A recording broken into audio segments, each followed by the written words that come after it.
marhaban, ya marhaban. Acara kita pukul 4 sore ini dan kita akan langsung ke tempat acaranya. Ya, inilah siapannya, sudah teratur rapi. Tommy sudah siap di sana dan acara akan berlangsung dengan sangat hikmat. Tadi saya lihat Pak Ade sedang melatih. Beliau juga rupanya sedang langsung memberikan bimbingan-bimbingan, dan sudut pengambilan pasti dari sini lebih bagus. Dan ada Fatma di sana. Ya. Saya akan coba untuk menggoda Ibu Fatma. Marhaban, ya marhaban. What happened now here? Event. Ya, jam 4 katanya ya. Gimana? Ada Bahasa Arab. acara di yang talk show. Iya. Ya. Dan tadi saya lihat ada Pak Ade Rai Ya, ada sedang Pak Ade. membimbingnya juga. Ada sesuatu yang mau disampaikan Ibu Fatma? Semoga sukses ya event hari ini dan Iya. semoga Opa Daniel have fun. Ya. Kontennya naik-naik terus kualitasnya ya. Amin. Amin. Oh ya, ini kan hari ke-21 Ibu. 21. Kan- Oh, Ya, ini kan tanggal 28 kurang 7. Jadi hari ke-21 menurut saya sih ini perkembangannya pesat bagi saya pribadi. Nah, kemungkinan yang lain juga demikian. ya. Nah, untuk keseluruhan rekan-rekan saya yang ikut itu, ada komentar barangkali? Misalnya ada Tetap semangat. Semangat. Harus semangat. Bukan cuma semangat di awal, harus semangat sampai akhir lah dong. iya. Terima kasih. Opa Daniel ya. Ya. Selamat. Kenapa ada ini apa? Seperti bintang-bintang di ini. Apakah Anda jadi pembawa acara? Hah? Itu cuma for fun sih. Oh iya, thank you. Bye bye. Ya. My product 33 menit and the whole program. Banget ini. Ya. Lama lebih dari 33 menit pasti. Terima kasih Bunda. Assalamualaikum. Waalaikumsalam. Thank you. Ya, persiapan sudah semakin meyakinkan dan acara ini menurut saya menyenangkan karena masyarakat akan lebih memahami persiapan dan kita akan tunggu. Saya sudah mendapat izin dari yang punya hajat, Pak Ade Rai, dan beliau bilang dengan senyum khas beliau, terima kasih Pak. Dan saya pun senang saya memakai jaket yang memang physical culturist. Kita lanjuti acara ini.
Sosok seorang memang menjadi ikon dalam setiap rumah tangga. warga negara Indonesia. Karena itu saya berbagi meskipun dalam usia 5 tahun. Saya berpikir sosok-sosok seperti beliau niscayalah harus semakin bertambah karena negara ini memerlukan talenta multi dan haruslah makin spesifik. Undangan sudah makin berdatangan, kesiapan makin paripurna. Saya akan mencoba drone gaya Ajin Television 5 meter di atas tanah. Kita nikmati.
Tempat ini memang sangat penuh dengan inovasi karena untuk open air, artinya matahari langsung bersinar di sini di sore hari ini kan acara pukul 16.00. Maka sungguh kita berharap dalam doa, kami sudah berdoa supaya jangan hujan. Artinya Allah Subhanahu wa Ta'ala akan merindai tidak hujan.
Inilah tema kita, manfaat olahraga di bulan puasa oleh Rai Fitness. Suasana di beranda belakang sangat menyenangkan dan sungguh kita sudah berdoa supaya jangan hujan ya. Amin ya. Dan kita saksikan member-member ternyata banyak yang memanfaatkan sore hari ini dan kita terus akan mengikuti.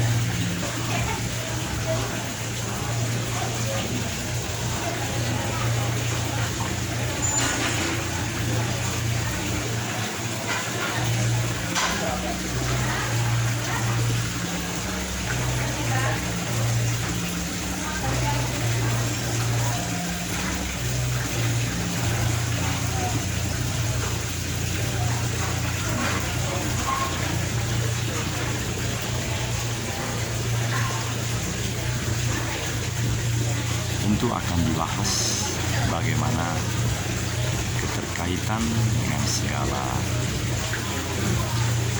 yang ada di sini untuk menopang pelaksanaan ibadah puasa. Jadi memang ini sangat menarik. Artinya setiap keluarga perlu memikirkan hal-hal yang memang menjadi idola dalam kehidupan keluarga.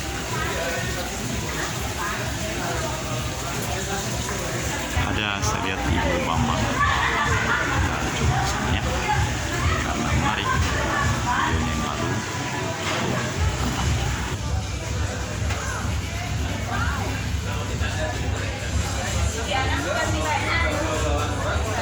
Oke, atasannya doang ganti. Gimana?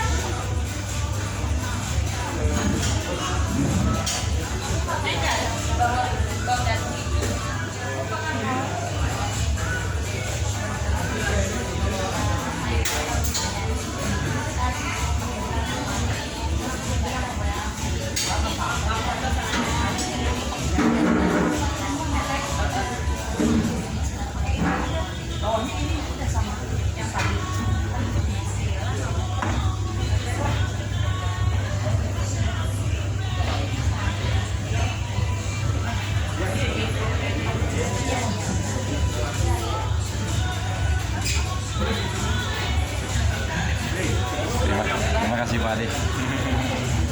Kadang.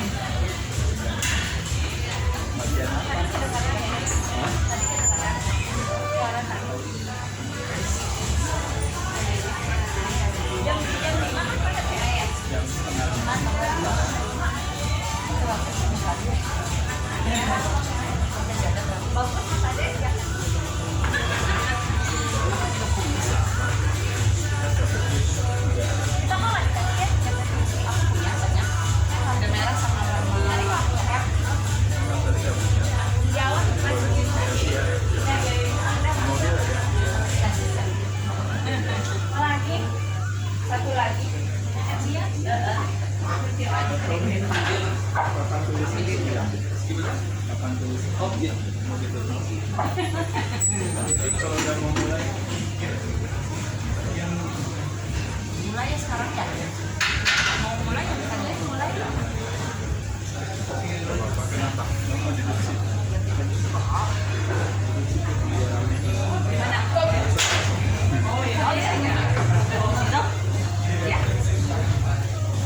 Halo, selamat sore. Informasikan kepada seluruh member dan tamu yang diunggah dengan talkshow sore ini bersama Mas Adirai. Boleh datang ke area taman kami karena dalam waktu 5 menit kemudian ada acara talkshow akan segera dimulai. Sekali lagi kami informasikan kepada seluruh member yang ingin mengikuti kegiatan talkshow bersama Adirai. Kami persilakan untuk datang ke area taman kami karena dalam waktu 5 menit lagi acara akan segera dimulai.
menit yang diumumkan oleh selalu acara di sini memang sangat menawan hati karena nanti dengan suara musik atau suara pengeras suara yang dimanfaatkan sangat bagus, sehingga saya pribadi saya sangat berharap, berdoa supaya jangan hujan dan tidak dipindahkan ke ruangan. Hasil rekaman gambar di Oke, selamat sore teman-teman ternyata sudah semua. mulai. Mari kita nikmati. Mungkin teman-teman yang masih di area gym yang mau ikut talk show dari Mas Aderai bisa langsung kumpul di area outdoor kami. Teman-teman staff juga mungkin bisa ikut kumpul juga di sini yuk. Boleh silahkan, bisa menempati area yang sudah disediakan.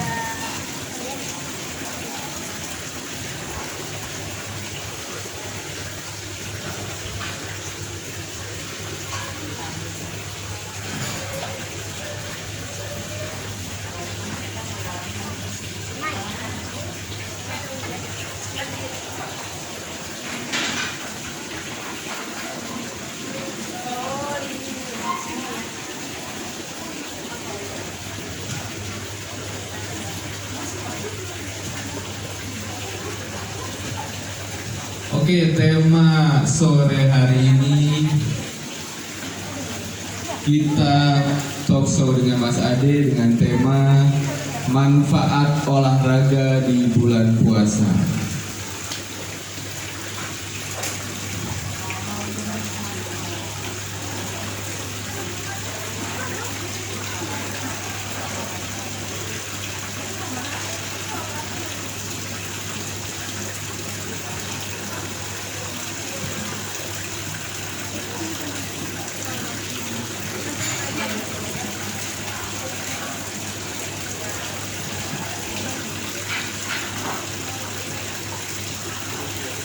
Oke, silahkan yang baru pada datang boleh langsung menempati area yang sudah disediakan.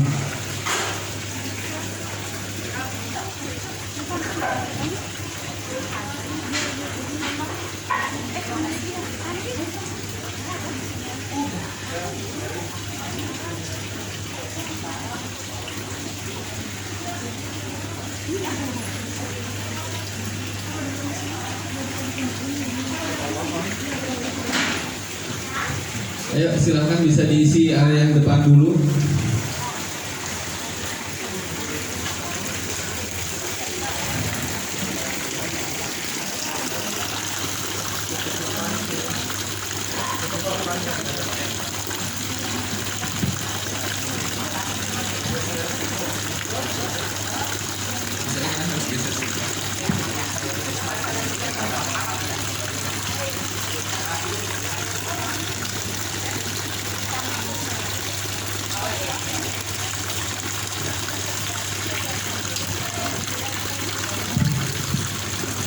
Oke, sudah berkumpul semua. Mungkin untuk yang belum datang nanti bisa nyusul. Kita untuk mempersingkat waktu, kita akan mulai saja talk show sore ini dengan tema manfaat olahraga di bulan puasa.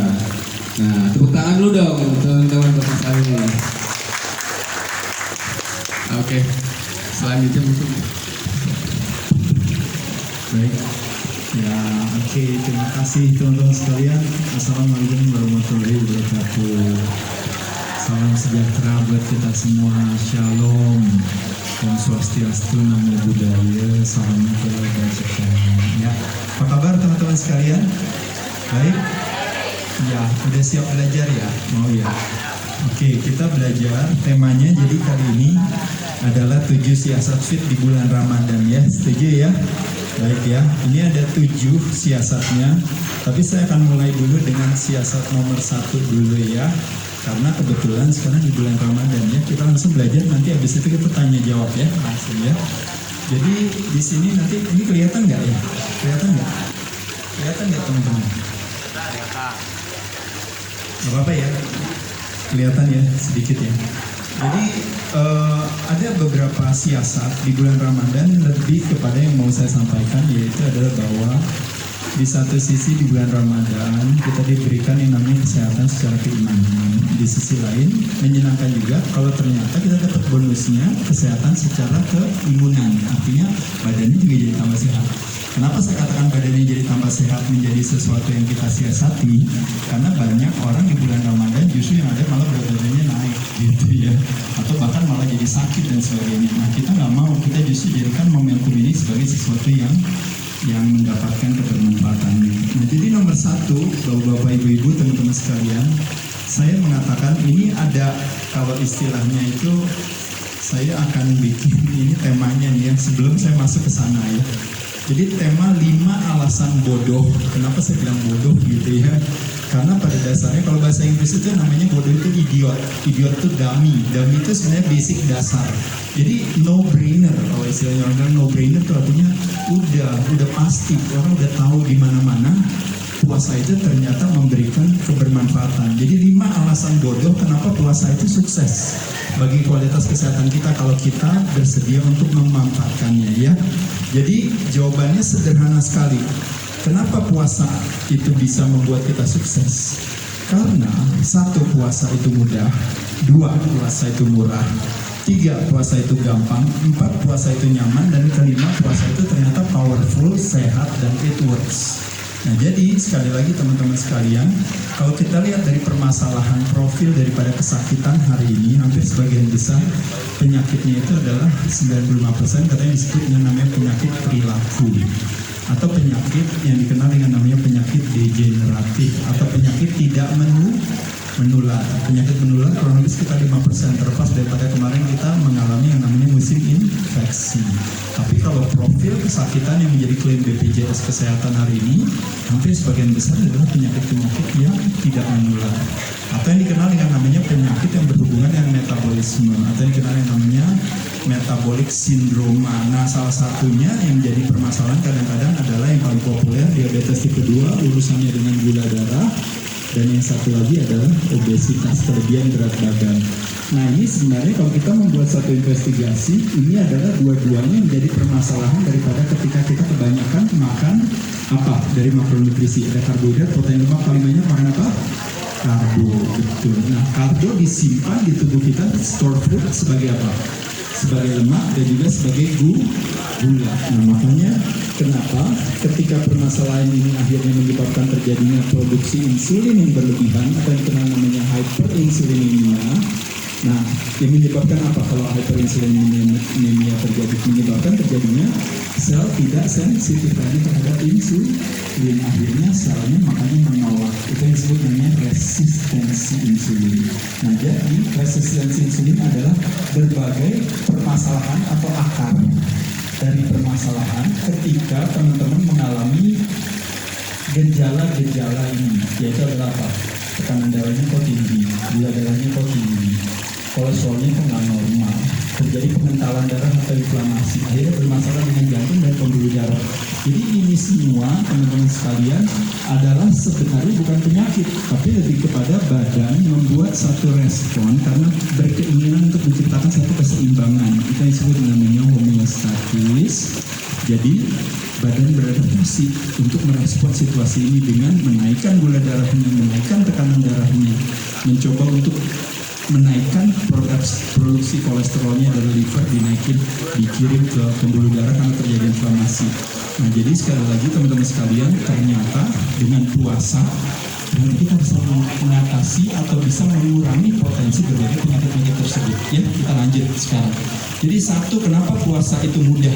Karena puasa adalah jenis pendekatan makan yang bisa dikombinasikan dengan semua jenis diet yang bapak ibu lakukan. Ada gak di sini yang pendekatan dietnya di sini yang low carbs, high fat diet? Ada gak? Mungkin ada. Ada gak di sini yang carnivore diet? Ada. Ada gak di sini yang plant based diet? Ada gak yang di sini yang low fat diet? Ada. Apapun juga pendekatannya, bahkan ada yang pendekatan dietnya yang misalnya mungkin saya blood type diet, Mas Ade, saya dietnya apalagi yang lain lagi, silahkan aja. Itu semua bisa dikombinasikan dengan apa? Dengan puasa. Kenapa bisa dikombinasikan dengan puasa? Karena puasa nggak berfokus kepada sumber dan penyajian atau penjumlahan kalori, tapi puasa hanya berfokus kepada apa? Yang disebut dengan namanya time restriction, yaitu adalah apa? Mudahnya hanya cukup mengatur jendela tidak makan kita menjadi lebih lama. Begitu buka, ya silahkan semua pendekatannya diet masing-masing. Jadi nomor satu, kenapa disebut mudah? Karena bisa dikombinasikan dengan pendekatan diet lain. Nomor dua, puasa itu murah, gratis. Kenapa? Karena nggak perlu makan gitu ya, segampang itu ya. Lalu yang ketiga, puasa itu gampang, artinya fleksibel. Fleksibel dalam arti apa? Artinya semua tergantung daripada saya mau berapa lama puasa, saya mau buka puasa, saya nggak mau puasa, saya mau apa aja, semuanya tergantung kita. Nah jadi kalau istilahnya orang bilang, nasib daripada kita mau sehat atau sakit, nasib daripada kita mau turun berat badan atau naik berat badan, semuanya tergantung kita. Jadi silahkan aja dengan pendekatan puasa kita bisa menentukan kapan saya mau buka, kapan saya mau tutup. Tapi kalau berbicara bulan Ramadan kita nggak bisa tentuin ya, berarti kita harus ikut aturannya. Tapi ini kalau kita berbicara puasa dalam arti intermittent fasting. Lanjut lagi, yang ketiga, yang tadi ketiga fleksibel, yang keempat yaitu adalah comfortable atau nyaman atau gampang. Artinya apa? Artinya puasa itu tidak terikat dengan aturan. Apa bedanya yang namanya puasa dengan pendekatan yang lain? Pendekatan yang lain kalau yang namanya mengatur, makannya harus gini ya, nggak boleh gitu. Oh jumlahnya harus dihitung loh ya, kalorinya kita per hari berapa. Nggak boleh digoreng ya, harus direbus. Nggak boleh kalau digoreng berarti harus pakai minyak ini apa dan sebagainya. Itu disebut namanya dietary restriction. Paham ya? Kedua, kalau seandainya kalau satu hari saya harus membakar kalori berapa ya kira-kira ya, BMR saya berapa ya, basal metabolic rate saya mesti berapa, lalu kira-kira kalau saya olahraga saya bakar kalorinya berapa, kalau saya nggak olahraga tapi saya tetap aktif saya membakar kalorinya berapa. Itu namanya non-exercise activity thermogenesis. Kalau seandainya saya makan protein, saya membakar kalori berapa untuk mencerna protein dan sebagainya. Itu yang disebut dengan namanya calorie restriction.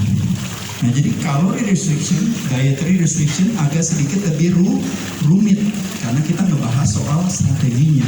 Tapi kalau puasa sangat tidak rumit, karena apa? Karena kita nggak ngebahas itu. Yang kita bahas adalah kalau saya mau bikin badan saya lebih turun lagi, ya udah jendela makannya aja saya panjangin lagi. Sesederhana itu. Nah uniknya manusia sebenarnya nggak pernah takut untuk puasa lebih panjang, karena kalau di bulan Ramadan 12-14 jam puasa itu adalah puasa yang paling sehat kalau menurut saya pribadi. Artinya apa? Semua orang bisa menggunakan strategi puasa itu. Orang kurus sekalipun juga bisa mendapatkan kebermanfaatan. Ibu hamil bisa nggak puasa pada saat di bulan Ramadan? Bisa, tapi puasanya di 12-13 jam juga. Tapi nggak memungkinkan ibu hamil untuk puasa di atas 24 jam. Ibu yang menyusui nggak memungkinkan untuk puasa di atas 24 jam. Mungkin orang ada anak-anak remaja yang badannya kering, atau mungkin di sini ada teman-teman yang fit, yang kadar lemaknya di bawah 10% atau 50%, mungkin nggak menyenangkan juga kalau puasanya harus lewat dari 24 jam. Tapi 12 jam, 14 jam itu udah bagus sekali, udah puasa yang udah paling nyaman. Jadi semua bermanfaat.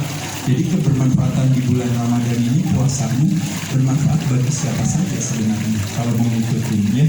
Jadi itu bagus sekali ke teman-teman. Jadi sekali lagi sebelum saya lanjutkan kebermanfaatan daripada puasa, masuk ke dalam nomor 5, ternyata puasa itu sangat sehat, alami, dan ternyata bermanfaat. Yaitu manfaatnya apa aja daripada puasa? Manfaatnya adalah ini yang akan saya bahas sekarang di sini. Cuma permasalahan daripada puasa cuma satu, teman-teman sekalian, meskipun mudah, meskipun murah, meskipun gampang, meskipun nyaman, tapi kebanyakan dari kita nggak melakukan karena yang mahal adalah apa? Niatnya. Nah niat hanya akan hadir kalau apa? Kalau ada punya pemahaman, dan pemahaman amunisinya adalah edukasi. Nah hari ini makanya saya izin sama teman-teman sekalian mau mencoba mengedukasi teman-teman ya. Kita langsung mulai. Nah jadi ide alasan berpuasa adalah kita berharap apa teman-teman sekalian? Teman-teman di sini yang merasa perutnya gemuk, sekali lagi saya katakan jangan pernah kecil hati. Kenapa? Karena perut gemuk kita adalah apa artinya? Kita memiliki apa? Memiliki tabungan yang banyak. Ya betul ya. Kalau orang yang tabungannya di bank kan tabungannya berupa uang. Kalau kita gemuk tabungannya berupa apa? Berupa apa? Berupa energi. Ya, tabungannya berupa energi. Nah, kalau mau tahu tabungannya berupa energi, tahu nggak siapa yang